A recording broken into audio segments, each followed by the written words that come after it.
25. Black celebrities who quit their jobs due to incurable diseases. What if I told you that some of the most iconic black celebrity stars who seemed untouchable were forced to walk away from their careers because of incurable diseases? Behind the bright lights, they were fighting silent battles that no amount of fame or fortune could cure.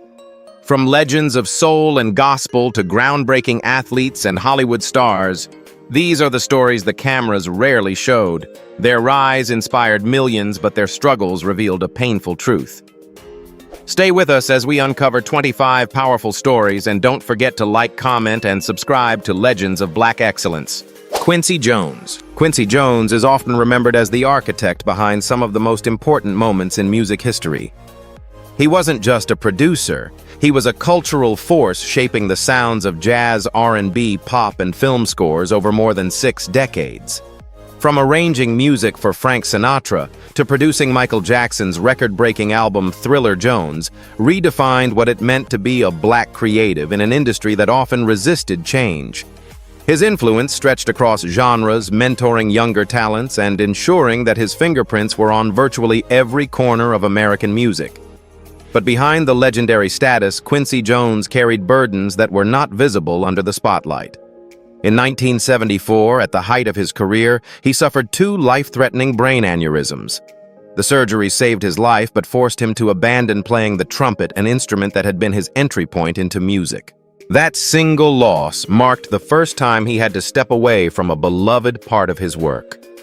Instead of retreating completely, he turned his energy toward composition and production, reinventing his career path while coping with lingering health concerns.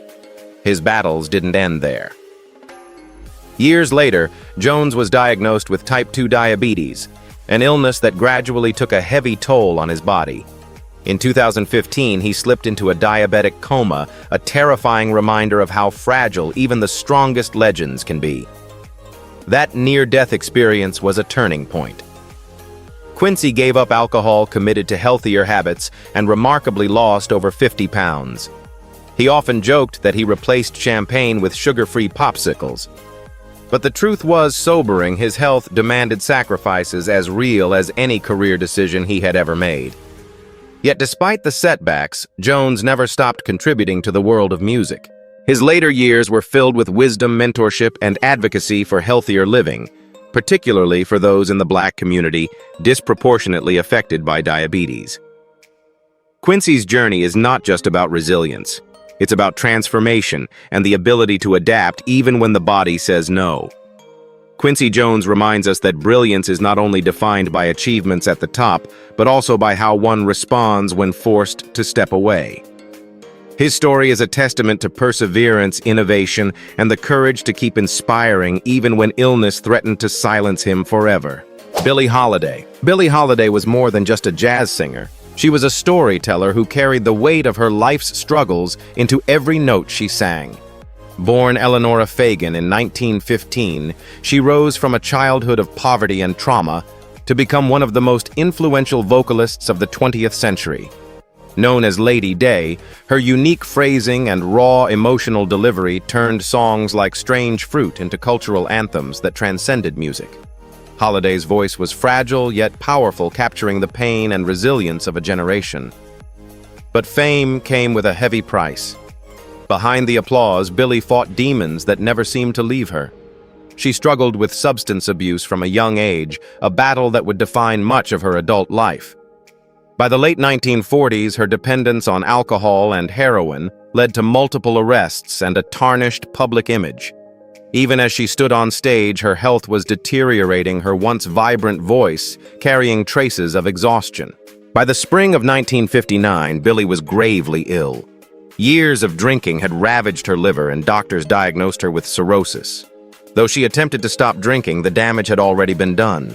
She lost weight rapidly and was hospitalized in New York City for liver and heart disease.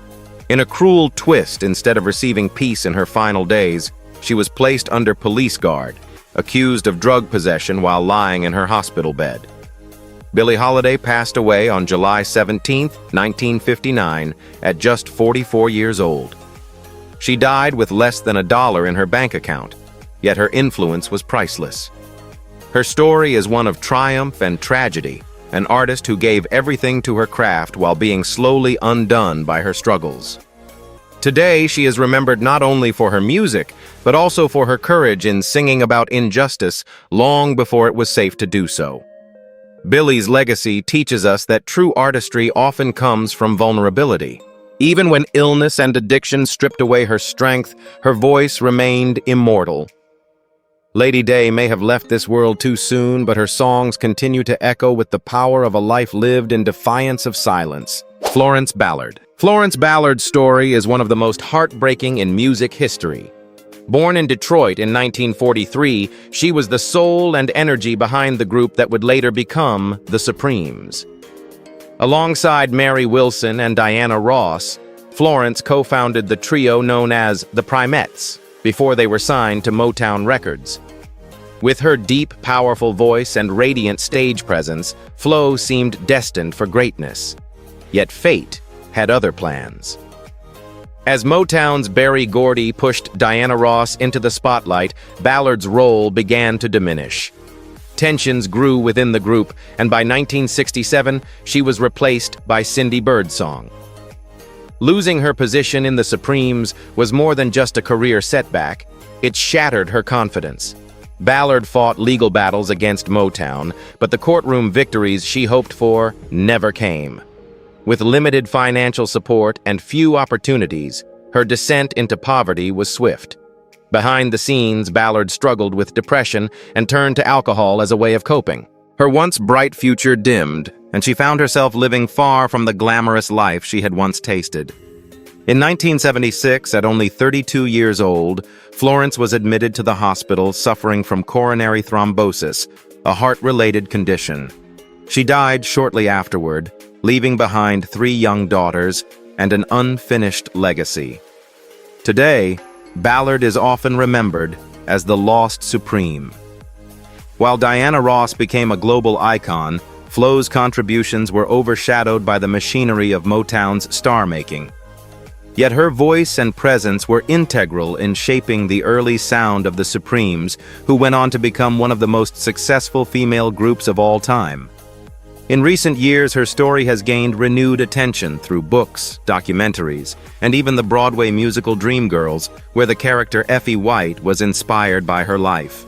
Fans and historians alike continue to argue that Florence Ballard deserved more recognition, more respect, and more compassion in her final years. Mahalia Jackson. Mahalia Jackson was not just a singer, she was the heartbeat of gospel music. Born in 1911 in New Orleans, she grew up in poverty surrounded by the sounds of blues, jazz, and spirituals. From the beginning, her voice was extraordinary, powerful, soulful, and filled with conviction. She refused to sing secular music, dedicating her life to gospel at a time when it wasn't seen as commercially viable. That decision didn't hold her back. It defined her. By the 1940s, her recording of Move On Up a Little Higher, Son. Her voice became more than entertainment. It was a weapon of hope. Mahalia performed at civil rights rallies, stood beside Dr. Martin Luther King Jr., and sang, "I've been buked and I've been scorned" before his legendary I Have a Dream speech in 1963. She was not only the queen of gospel, she was a spiritual force in America's fight for justice. But behind the strength of her music, Mahalia battled a series of health struggles. She was diagnosed with sarcoidosis, a rare inflammatory disease that scarred her lungs and limited her energy. Doctors urged her to slow down, yet she continued to perform, often pushing through pain to uplift others. She also suffered from chronic heart problems, which worsened as the years went on. In 1972, during what should have been a routine surgery for a bowel obstruction, Mahalia's heart failed. She passed away at the age of 60, leaving fans and fellow activists in shock. Her funeral in Chicago drew thousands, including Aretha Franklin, who sang in tribute to the woman who inspired her. Presidents, ministers, and ordinary people alike mourned because Mahalia was more than an entertainer. She was a healer through song. Her recordings still resonate today, teaching new generations about faith resilience and the power of music to unite communities. Billy Preston. Billy Preston's name might not be as instantly recognized as some of the stars he performed with, but his fingerprints are all over some of the greatest music of the 20th century. Born in Houston in 1946 and raised in Los Angeles, Preston was a child prodigy who could play the piano and organ with unmatched brilliance. By his teenage years, he was already performing with gospel legends like Mahalia Jackson and touring with Little Richard. His energetic style and musical instincts caught the attention of rock icons, and soon he became one of the few musicians ever credited on a Beatles record famously nicknamed the Fifth Beatle. Preston wasn't just a sideman. He built a solo career with hits like Nothing from Nothing, Will It Go Round, In Circles, and Outer Space Though. But the glory years masked a difficult private battle. By the early 2000s, Preston's health began to decline. Years of hypertension and complications from substance abuse caught up with him. He was diagnosed with chronic kidney disease and underwent a kidney transplant in 2002. Sadly, the procedure didn't restore his health the way he hoped. His kidneys continued to fail, and he returned to dialysis. In 2005, while in a rehab clinic for substance recovery, he suffered respiratory failure and slipped into a coma. Do you think Billy Preston's greatest legacy lies in his own chart-topping hits or in the legendary artists whose music he elevated with his genius? On June 6, 2006, Billy Preston passed away at just 59 years old. The news shook the music world because while many knew him as the man behind the keys, insiders recognized that without him, certain songs would never have reached the heights they did. The Beatles' Get Back, Can't You Hear Me? Knocking these tracks carried his spirit. Today, Billy Preston is remembered as a bridge between gospel, funk, and rock, a musician who brought joy to millions, even as his health betrayed him. His story is both inspiring and sobering, a reminder that genius can light up the world even if the body cannot last forever. LaMarcus Aldridge. LaMarcus Aldridge's name still echoes in NBA arenas as one of the most consistent and graceful big men of his generation. Born in Dallas, Texas in 1985, Aldridge rose from high school stardom to become the second overall pick in the 2006 NBA draft. With a silky mid-range jumper and a calm, composed demeanor, he became the face of the Portland Trail Blazers for nearly a decade before joining the San Antonio Spurs, where he solidified his reputation as one of the league's most reliable scorers. Over 15 seasons, he earned 7 All-Star selections and left his mark as one of the best power forwards of his era. But even for an elite athlete, the body can betray ambition. Aldridge was diagnosed with Wolff-Parkinson-White syndrome, a rare heart condition that causes episodes of rapid heartbeat due to abnormal electrical pathways. For years, he managed to play through it, undergoing medical evaluations and occasional procedures. Then, in April 2021, during a game as a newly signed member of the Brooklyn Nets, he experienced one of the most frightening moments of his life. After the game, Aldridge felt his heart racing uncontrollably. The episode left him gasping for air and fearing for his safety. Within days, Aldridge shocked fans by announcing his sudden retirement, explaining that no achievement on the court was worth risking his life.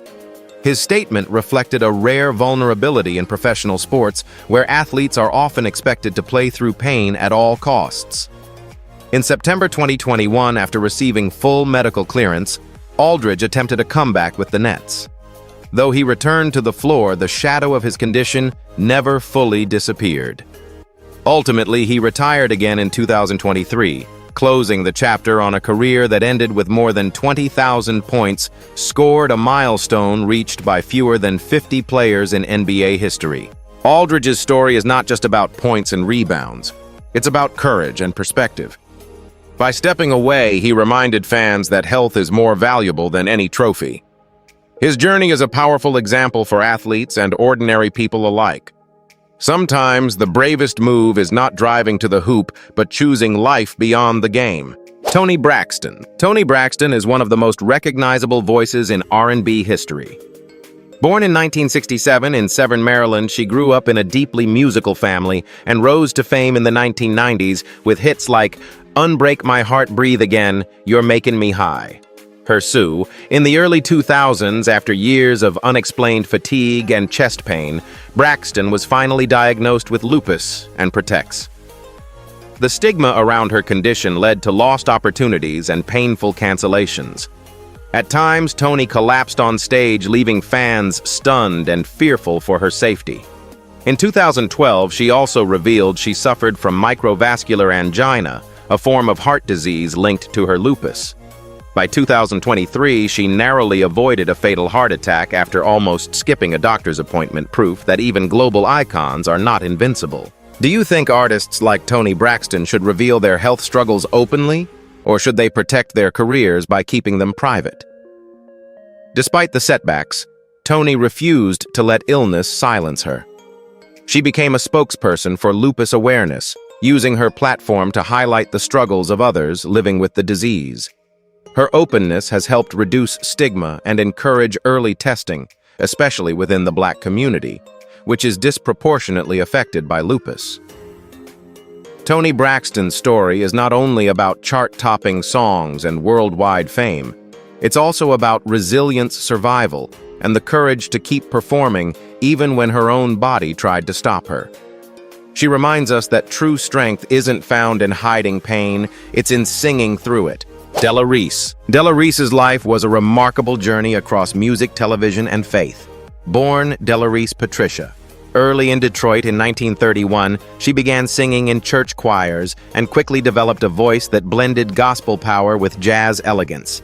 By her teens, she was touring with Mahalia Jackson, absorbing lessons that would shape her artistry.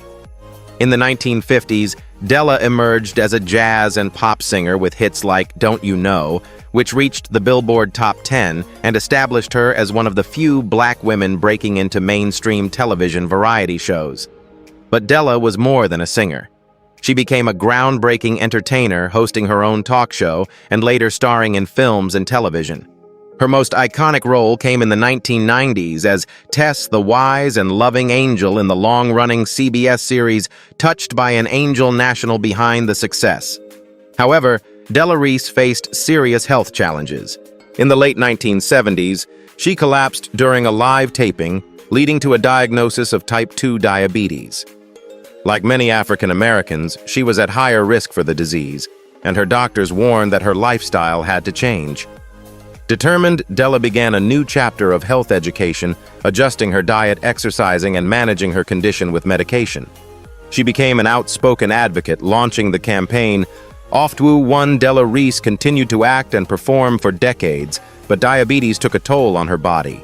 She faced complications that slowed her career in her later years, yet she never lost her spirit. Beyond Hollywood, she also became an ordained minister, founding her own church and inspiring others with messages of faith and resilience.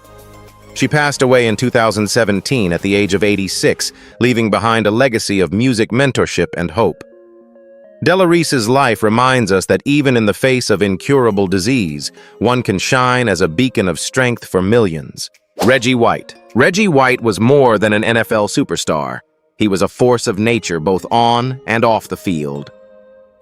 Born in Chattanooga, Tennessee in 1961, he grew up with a love for football and faith. At the University of Tennessee, his dominance on the defensive line earned him national attention, and by the time he entered the NFL in 1984, he was already a legend in the making. Over 15 seasons with the Philadelphia Eagles, Green Bay Packers, and Carolina Panthers, White became one of the most feared pass rushers in league history.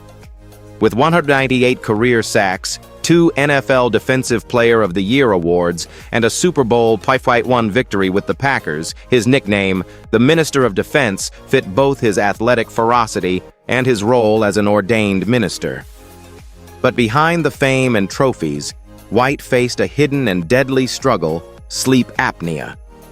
This condition, often undiagnosed, causes pauses in breathing during sleep and leads to strain on the heart. Though White had battled respiratory issues for years, the seriousness of his condition wasn't fully understood. On December 26, 2004, at just 43 years old, Reggie White died suddenly from cardiac arrhythmia, a complication believed to be linked to untreated sleep apnea. His CPAP machine, designed to help him breathe at night, was tragically found unused at his bedside. White's death was a shock to the sports world. He was in the prime of retirement, a Hall of Fame inductee, and a man deeply committed to his family and faith. His passing ignited conversations about sleep disorders and how they can claim lives quietly, even in people who appear physically invincible. In his honor, his wife Sarah established the Reggie White Sleep Disorders Research and Education Foundation, which has since provided CPAP machines to hundreds of people who couldn't afford them. Bernie Mac. Bernie Mac, born Bernard Jeffrey McCullough in Chicago in 1957, rose from humble beginnings on the South Side to become one of America's most beloved comedians. He discovered early that humor could be both a survival tool and a gift, helping him navigate tough neighborhoods and personal hardship. By the late 1980s, Bernie had carved out a reputation in Chicago's comedy clubs with a fearless style, direct, raw, and brutally honest. That authenticity propelled him to national fame, culminating in his breakthrough with the original kings of comedy. Also, Hollywood quickly followed. The Bernie Mac Show. Yet behind the spotlight, Bernie faced a battle few fans knew the depth of. He suffered from sarcoidosis, a rare inflammatory disease that affects multiple organs, particularly the lungs. Diagnosed in the 1980s, Bernie often downplayed his condition, continuing to perform despite pain, fatigue, and frequent medical treatment. Sarcoidosis has no cure, and its long-term complications made him more vulnerable to infections. In 2008, Bernie was admitted to a Chicago hospital with pneumonia, a condition made worse by his weakened immune system. His family and fans hoped for recovery, but after weeks of struggle, he died on August 9, 2008, from heart failure at only 50 years old. His death left a void not only in comedy but also in American culture. After his passing, tributes poured in. Comedians and actors spoke of his authenticity, his generosity, and his ability to make people laugh without losing touch with truth. Films released after his death, like Soul Men and Madagascar Escape 2, Africa, served as poignant reminders of his talent. Darryl Strawberry. Darryl Strawberry was once the golden boy of Major League Baseball. Born in Los Angeles in 1962, he was blessed with a tall, athletic frame and a swing so smooth it looked effortless. Drafted first overall by the New York Mets in 1980, Strawberry quickly lived up to the hype. By 1983, he was the National League Rookie of the Year, and throughout the 1980s, he became one of the most feared sluggers in the game. With 8 All-Star appearances, 4 World Series championships, and over 335 career home runs, his talent was undeniable. Fans saw him as a superstar destined to go down as one of baseball's greats. But behind the home runs and highlight reels was a battle that would derail his career. Strawberry struggled with substance abuse beginning in his teenage years and escalating as fame and pressure mounted.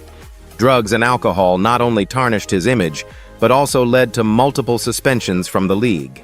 The public watched as one of baseball's brightest stars spiraled into addiction. His once promising career interrupted by arrests, rehab stays, and broken contracts. The turning point came in 1998, when Strawberry was diagnosed with colon cancer. The diagnosis shocked fans and forced him to confront his mortality. He underwent surgery to remove part of his colon and later faced chemotherapy. Though he attempted comebacks, both his health and ongoing struggles with addiction prevented him from fully returning to the game he loved. In the years that followed, Strawberry's life took on a new direction. After serving time in prison for probation violations related to his addiction, he experienced a spiritual awakening. Embracing Christianity, he became a minister and began using his story to help others struggling with addiction.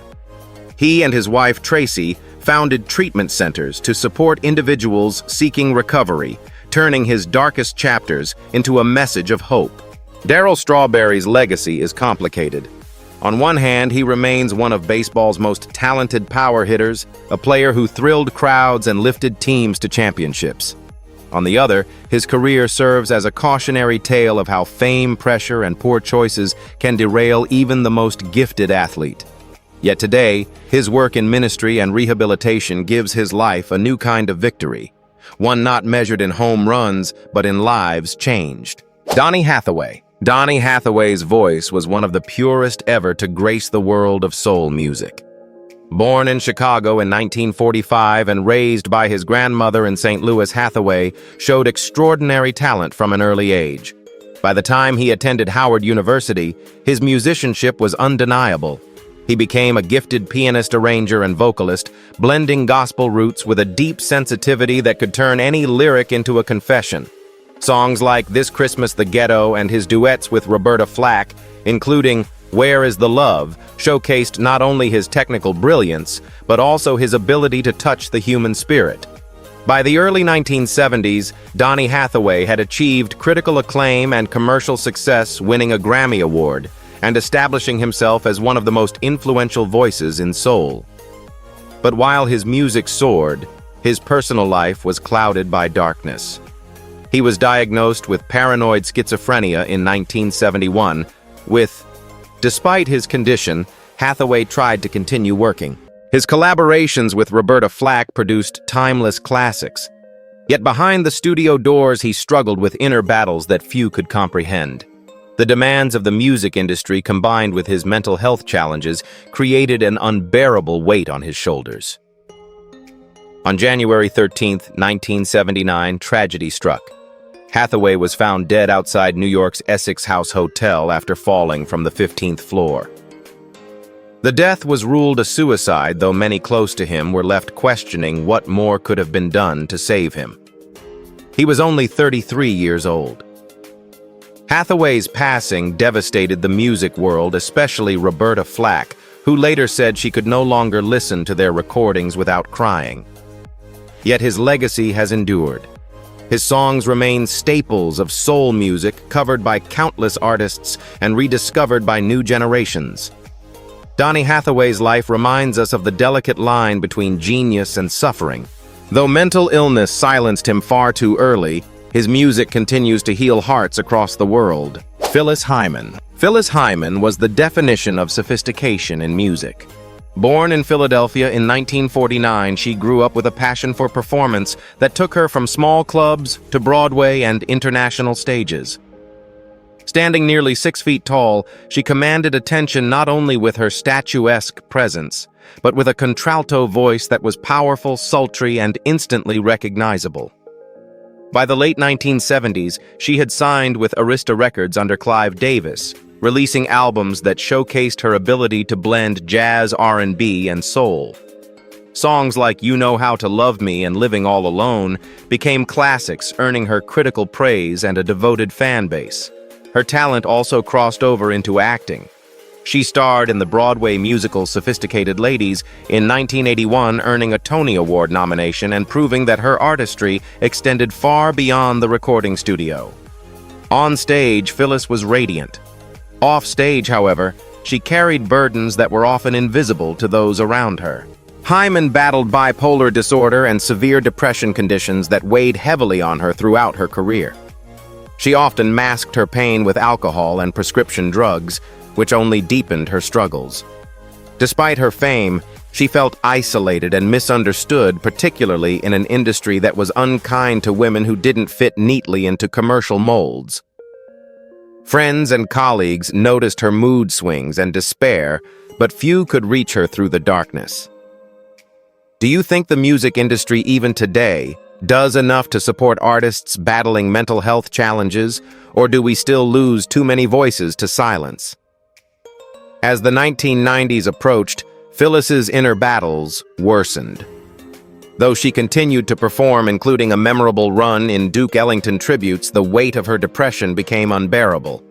On June 30th, 1995, just hours before she was scheduled to perform at the Apollo Theater in Harlem, Phyllis Hyman took her own life at the age of 45. The news stunned fans and left the world mourning a voice that had always seemed timeless. Her final album, I Refuse to Be Lonely. Minnie Riperton. Minnie Riperton's voice was unlike anything the world had ever heard. Born in Chicago in 1947, she grew up surrounded by music, studying opera before finding her way into R&B and soul. Her ability to sing in the whistle register, those impossibly high crystalline notes, set her apart from every other vocalist of her era. In the late 1960s, she worked as a backing singer at Chess Records, lending her voice to legends like Etta James and Ramsey Lewis. But her breakout came in 1975 with the release of Lovin' You, a song co-written with her husband, Richard Rudolph. With its delicate melody and Minnie's breathtaking high notes, the song became a global hit, reaching #1 on the Billboard Hot 100. Ripperton was on the brink of superstardom. She had a 5-octave range, a warm stage presence, and the potential to become one of the great voices of all time. But in 1976, her life took a devastating turn. At just 29 years old, she was diagnosed with breast cancer already at stage 4 by the time doctors discovered it. Instead of hiding her condition, Minnie made the courageous decision to go public, becoming one of the first celebrities to openly speak about breast cancer.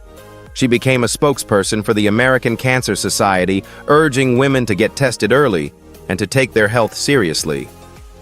Despite her diagnosis, Minnie continued to record and perform.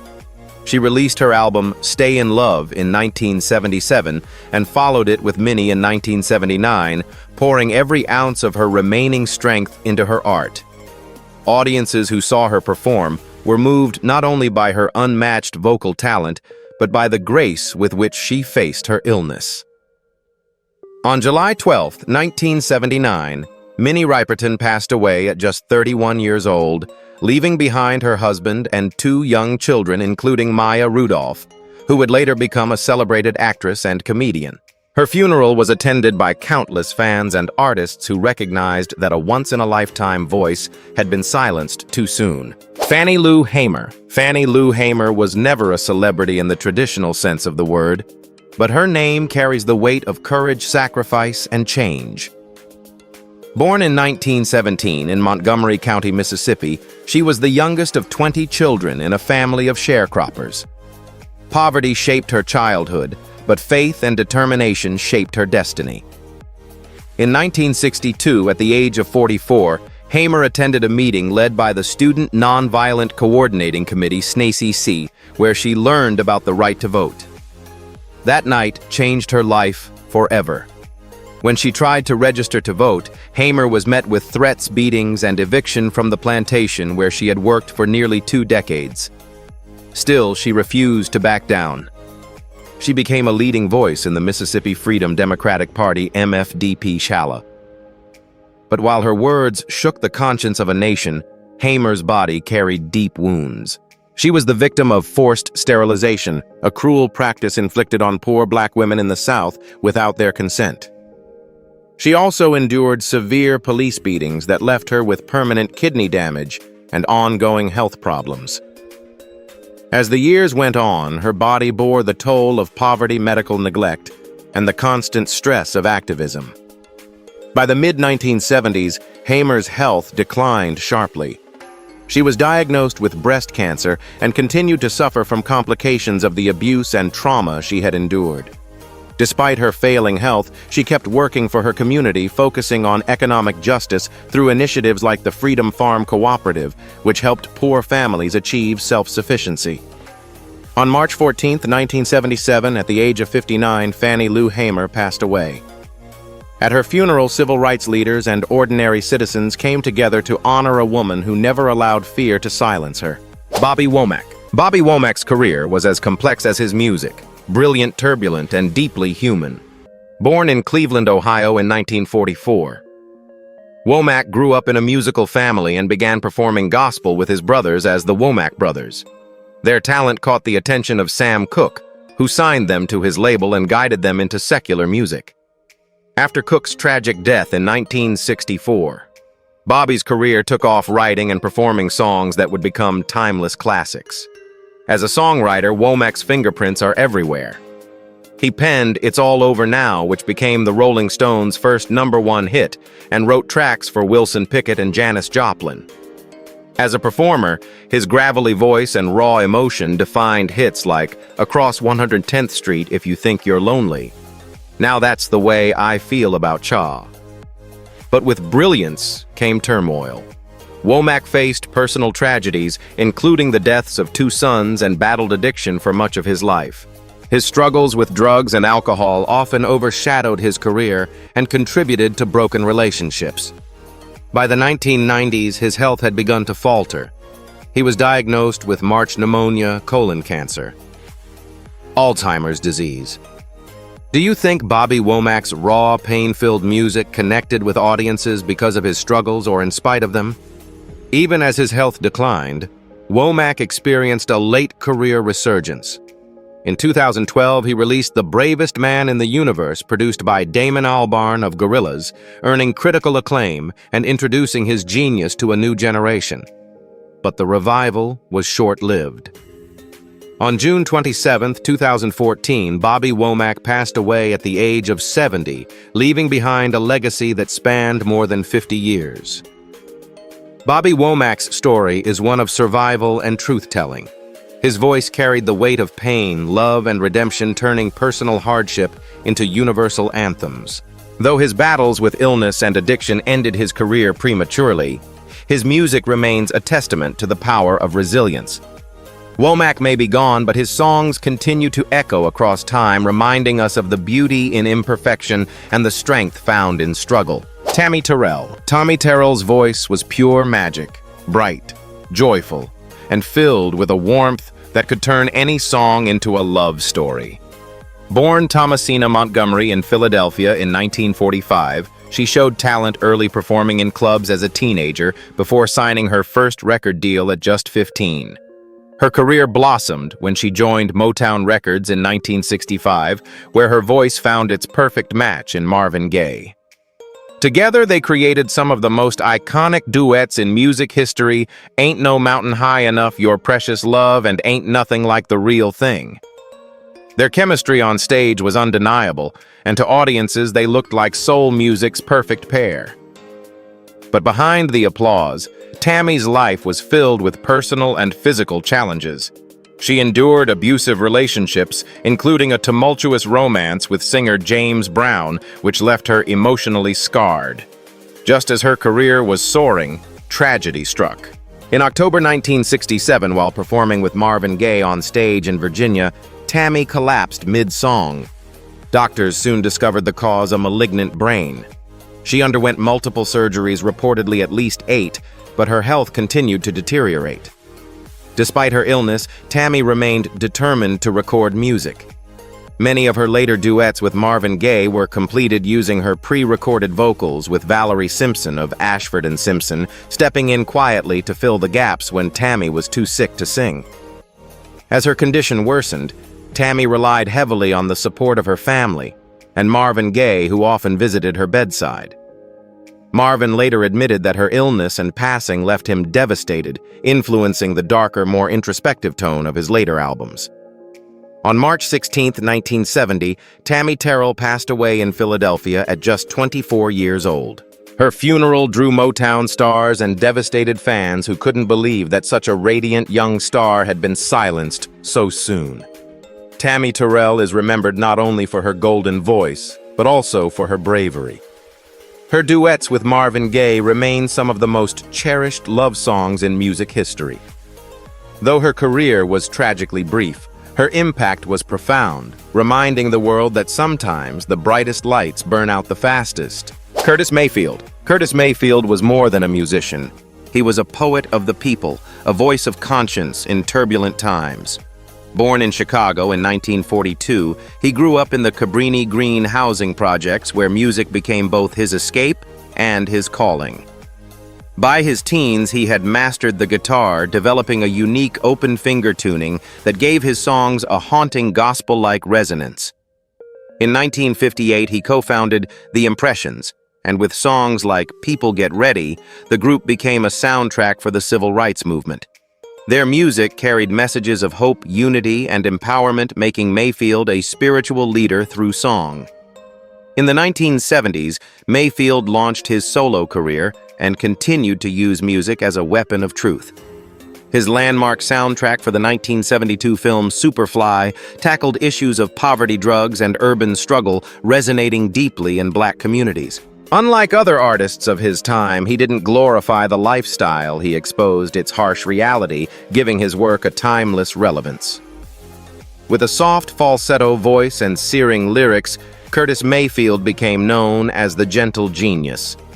But his life changed forever in August 1990. While performing at an outdoor concert in Brooklyn, a stage lighting rig collapsed, falling on Mayfield and leaving him paralyzed from the neck down. Many assumed his career was over. Yet even in this unimaginable state, he refused to give up music. Recording while lying on his back so he could breathe properly, Mayfield released his final album, New World Order, in compounding his struggles. Mayfield also suffered from diabetes, which eventually led to the amputation of his leg. Despite these health battles, his dignity never wavered. Friends and collaborators remembered him as soft-spoken, humble, and eternally devoted to his art. On December 26, 1999, Curtis Mayfield passed away at 57 years old. His funeral in Chicago was filled with tributes not only from musicians, but from activists who considered his songs as essential as speeches and protests. Luther Vandross. Luther Vandross was the definition of smooth. Born in New York City in 1951, he grew up surrounded by music inspired by his mother's love for gospel and soul. In the 1970s, he became a sought-after session singer, lending his velvet vocals to artists like David Bowie, Chaka Khan, and Diana Ross. But it was his solo career that cemented his legacy. With timeless hits like Never Too Much Here and Now and Dance with My Father, wander behind the fame. However, Vandross faced constant battles with his health. He struggled with obesity for much of his life, losing and gaining over 100 pounds multiple times. His weight fluctuations led to complications such as type 2 of an hypertension stroke. Yes, even so, Vandross's spirit remained unshaken. That same year, he released Dance with My Father, despite hopes for recovery. Vandross never fully regained his health. He stayed out of the public eye after his stroke with friends and collaborators, offering updates on his condition. On July 1, 2005, Luther Vandross passed away at the age of 54 due to complications from his stroke. His funeral drew fans, family, and celebrities who came to honor a man whose music had touched millions. Luther Vandross's story is one of brilliance and fragility. He had one of the greatest voices in modern music, yet his body could not withstand the battles he faced. His songs remain timeless proof that even though illness cut his life short, the velvet voice of Luther Vandross will never fade. Muhammad Ali. Muhammad Ali was more than a boxer. He was a global icon of strength, conviction, and charisma. Born Cassius Marcellus Clay Jr. in Louisville, Kentucky in 1942, he rose from humble beginnings to win Olympic gold in 1960. With lightning speed, dazzling footwork, and an unmatched ability to predict his victories, he became the first man to win the World Heavyweight Championship 3 times.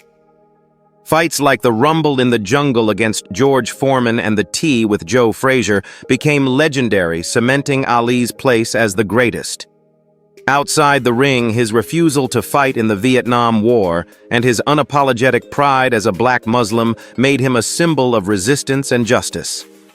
But after retiring from boxing in 1981, Ali faced an opponent he could not outpunch: Parkinson's disease. The early symptoms appeared soon after he left the ring: slurred speech, slowed movement, and visible tremors. Doctors speculated that repeated head trauma from his career may have contributed to the illness, though the exact cause of Parkinson's remains unknown. For a man who had once been the picture of vitality, the diagnosis was devastating. Ali never let the disease silence him completely. He continued to appear in public, most memorably when he lit the Olympic torch in Atlanta in 1996, his shaking hands becoming a powerful symbol of courage. Even as Parkinson's robbed him of his physical abilities, Ali's spirit remained indomitable. He used his platform to raise awareness for Parkinson's research meeting, with world leaders inspiring patience and showing that dignity could remain even when strength fades. Do you think Muhammad Ali's battle with Parkinson's should be remembered as part of his legacy of greatness, or as a tragic consequence of the brutal sport he mastered? In his later years, Ali's appearances grew less frequent as the disease advanced. Surrounded by his family, he passed away on June 3, 2016, at the age of 74. Tributes poured in from every corner of the globe, from presidents to athletes to ordinary fans who saw in Ali not just a champion, but a symbol of resilience. Isaac Hayes Jr. Isaac Hayes Jr. was not just a singer. He was a revolutionary force who changed the sound of soul music forever. Born in Covington, Tennessee in 1942, Hayes grew up in poverty, often picking cotton as a child to help support his family. Music became his refuge. By his teens, he taught himself to play piano, saxophone, and organ, eventually earning a spot at Stax Records in Memphis. There, he became a prolific songwriter and producer, penning hits like Soul Man and Hold On, I'm Coming for Sam and Dave. But Hayes's true stardom came when he stepped in front of the microphone. In 1969, his groundbreaking album Hot Buttered Soul broke all the rules of R&B with long orchestrated tracks that blended funk soul and psychedelic sounds. Then came his most iconic work, the theme from Shaft, in 1971. The funky wah-wah guitars and Hayes's deep, commanding vocals helped him win the Academy Award for Best Original Song, making him the first black composer to ever take home an Oscar in that category. With his bald head, gold chains, and sultry voice, Hayes became a cultural icon, both a musical innovator and a style legend. Yet even giants face battles. Behind the fame, Hayes lived with high blood pressure, which quietly damaged his body over the years. In 2006, he suffered a stroke that left him struggling to recover. Despite his health concerns, he returned briefly to the spotlight, voicing the beloved character Chef on South Park until 2006. His later years, however, were marked by declining strength. On August 10, 2008, Hayes was found unconscious near a running treadmill at his home in Memphis. He was pronounced dead shortly after, with the cause determined to be a fatal stroke. He was just 65. His passing left a void in music, but his influence is everywhere. From hip-hop artists who sampled his lush arrangements to R&B singers who emulated his deep vocal style, Hayes's fingerprints remain on generations of music. He turned soul into something cinematic, sensual, and larger than life. Isaac Hayes Jr.'s story is one of triumph and innovation cut short by illness, but never diminished. His voice, his vision, and his golden chains ensured that he will always be remembered as a king of soul who made music feel like an experience, not just a sound. Etta James. Etta James was one of the most electrifying voices of the 20th century, a singer who could move seamlessly between blues, gospel, jazz, and R&B. Born Jamesetta Hawkins in Los Angeles in 1938, she had a turbulent childhood, raised largely in foster care and on the streets. By the time she was a teenager, her powerhouse vocals had already caught the attention of music insiders. At just 15, she scored her first hit with The Wallflower, recorded with Johnny Otis. But it was in the 1960s that Etta James cemented her place in history with songs like At Last Tell Mama and I'd Rather Go Blind. Her voice carried raw emotion, equal parts pain and triumph that resonated across generations. Yet her career was never an easy climb. Behind the music, Etta endured lifelong struggles with addiction, which, in the 2000s, however, her health began to decline. Etta was diagnosed with Alzheimer's disease in 2008, which slowly eroded her memory and independence. In 2011, doctors discovered she also had NICE, further weakening her body. Still, even in her later years, she performed whenever possible, determined not to let illness take away the stage she had fought for all her life. On January 20th, 2012, just days after the death of her mentor Johnny Otis, Etta James passed away at the age of 73. Tributes poured in from across the music world. Beyoncé, Adele, and countless other artists acknowledged her as a trailblazer whose fearless artistry opened doors for women in soul and blues. Etta James's story is one of survival and grit.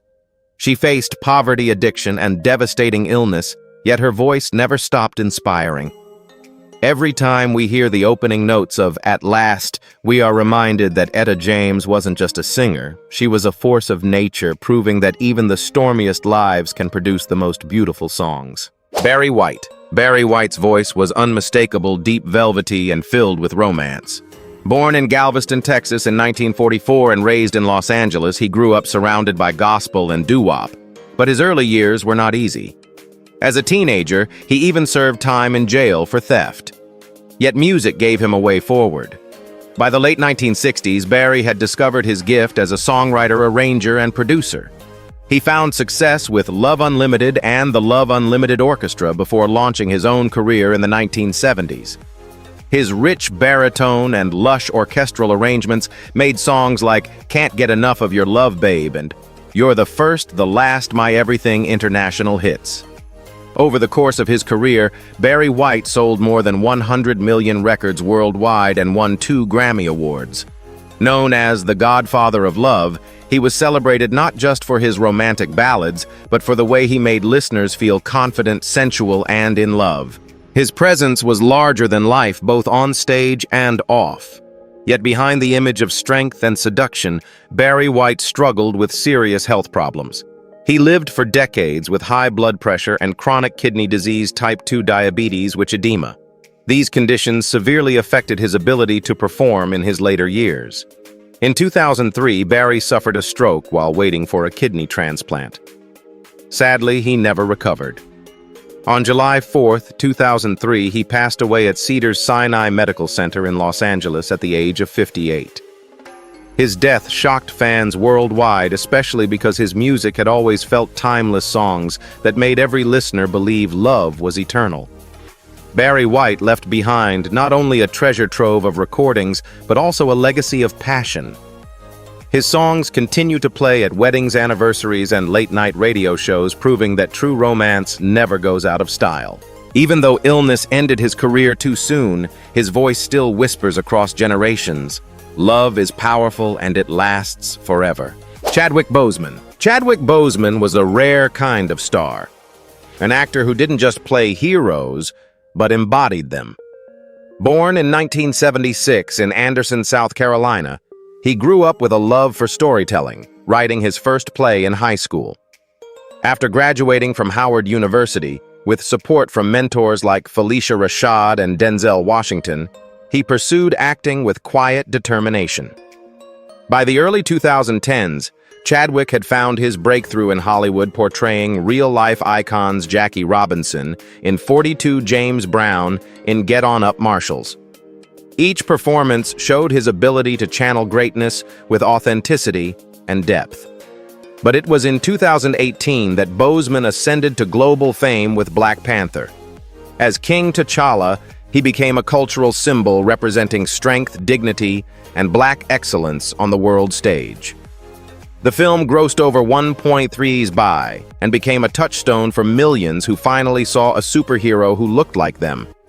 To fans, he was more than an actor, he was a king. Yet even as he filmed blockbuster movies, Chadwick was hiding a painful truth. In 2016, he was diagnosed with stage 3 colon cancer, These Marshall, Da5 Bloods, 21 Bridges, and even the physically demanding Black Panther. His colleagues later recalled that he never complained, never showed weakness, and always carried himself with quiet grace. On August 28, 2020, Chadwick Boseman passed away at just 43 years old. His death shocked the world as most had no idea of his battle. Tributes poured in from fans, world leaders, and fellow actors. Children posted pictures of themselves with toy Black Panthers, arms crossed in Salute Wakanda Forever. Chadwick's legacy is not defined by his illness, but by his strength. He showed the world that even in the midst of unimaginable pain, one can still create art that uplifts, empowers, and inspires. His story is a reminder that true kingship is not about crowns or thrones. It's about serving others with everything you have, even when time is short. The lives of these legends raise a powerful question: should we celebrate them solely for their talent, or also for the courage they showed when illness forced them to step away from the spotlight? Their stories remind us that behind every glamorous stage performance or championship victory lies a fragile human being battling struggles we may never see. Some believe their silence about health issues protected their careers, while others argue that openness could have saved lives. What do you think? Share your thoughts below, and don't forget to like, subscribe, and join us here on Legends of Black Excellence.